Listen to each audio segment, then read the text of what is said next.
ನಿಖಿಲ್ ಸೋಲಿನ ವಿಚಾರ ಸಿಎಂ ಇಬ್ರಾಹಿಂ ಮಾತನಾಡಿದ್ದಾರೆ. ಕುಮಾರಸ್ವಾಮಿ ಇನ್ನಾದರೂ ಬುದ್ಧಿ ಕಲಿಬೇಕು ಅಂತ ಮೈಸೂರಿನಲ್ಲಿ ಸಿಎಂ ಇಬ್ರಾಹಿಂ ಹೇಳಿಕೆ ಕೊಟ್ಟಿದ್ದಾರೆ.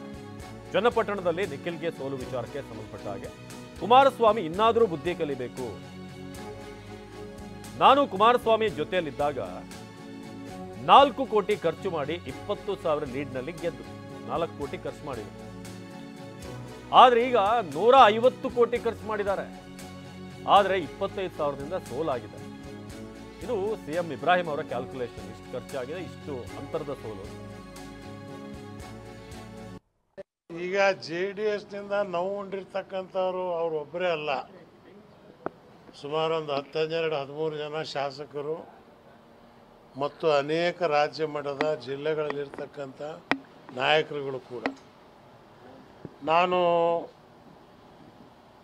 ಇವರು JDS ಕುಮಾರಸ್ವಾಮಿ ಸರಿಯಾಗ್ತಾರೆ ಅನ್ನೋ ಒಂದು ಕಲ್ಪನೆ ಇತ್ತು.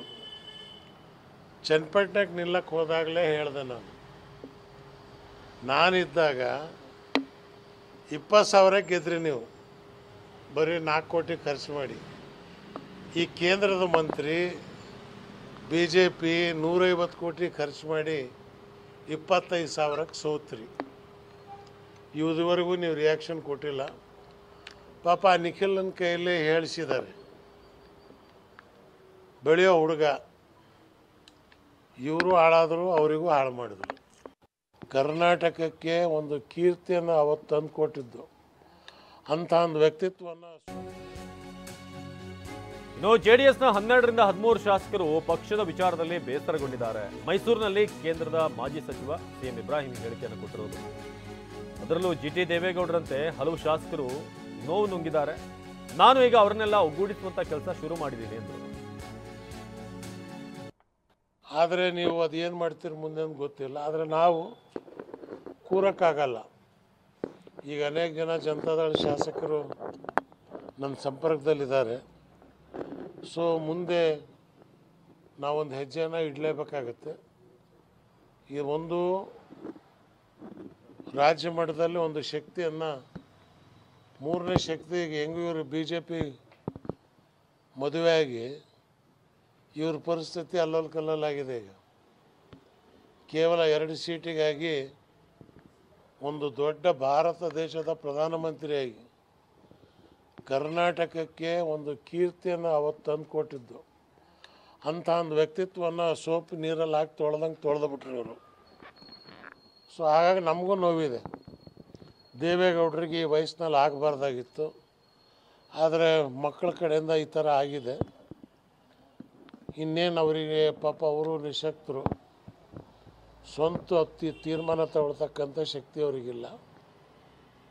ಕುಮಾರಸ್ವಾಮಿ ಏನು ಹೇಳ್ತಾರೋ ಅದನ್ನು ಕೇಳ್ಕೊಂಡಿದ್ದಾರೆ.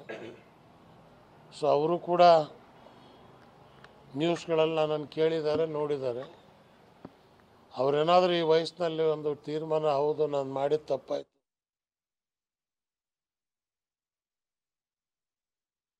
ಸುನಿಲ್, ಈಗ JDSನ ಅಸ್ತಿತ್ವದ ಪ್ರಶ್ನೆ ಪ್ರತಿ ಬಾರಿ ಈ ವಿಧಾನಸಭಾ ಚುನಾವಣೆ ಅಂತ ಬಂದಾಗ ಸುನಿಲ್ ಈ ಬಗ್ಗೆ ಮಾಹಿತಿಯನ್ನು ನೀಡ್ತಾರೆ ನೇರ ಸಂಪರ್ಕದಲ್ಲಿ. ಸುನಿಲ್, JDS ಈಗ ವಿಧಾನಸಭಾ ಚುನಾವಣೆ ಅಂತ ಬಂದಾಗ ಪ್ರತಿ ಬಾರಿ ಕೂಡ ಒಂದಷ್ಟು ಪ್ರಶ್ನೆಗಳಿಗೆ ಕಾರಣವಾಗ್ತಾ ಇದೆ. ಜೊತೆಗೆ ಪಕ್ಷದಲ್ಲಿ ಬೇರೆಯವ್ರನ್ನ ಬೆಳೆಯೋಕೆ ಬಿಡಲ್ಲ, ಒಕ್ಕಲಿಗ ಸಮುದಾಯವನ್ನು ವಿಶ್ವಾಸಕ್ಕೆ ತೆಗೆದುಕೊಳ್ತಿಲ್ಲ ಅನ್ನೋದು.